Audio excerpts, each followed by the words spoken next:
And this just in, Louisiana's U.S. Representative Julia Letlow is co-sponsoring a bill aimed at helping foresters as they fight invasive pests like the pine beetle. Mississippi Representative Trent Kelly introduced House Resolution 8024 on April 16th of 2024. According to the bill's contents, H.R. 8024 aims to amend the Agricultural Credit Act of 1978 to authorize assistance for emergency measures in response to pine beetle outbreaks and for other purposes.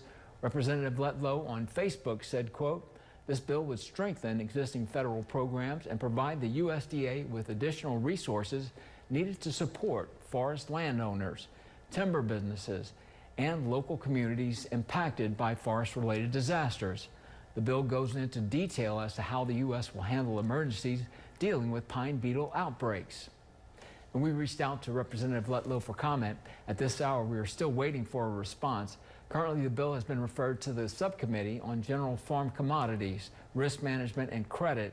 We'll keep you updated with the latest as this bill progresses. You can find H.R. 8024 over on our website.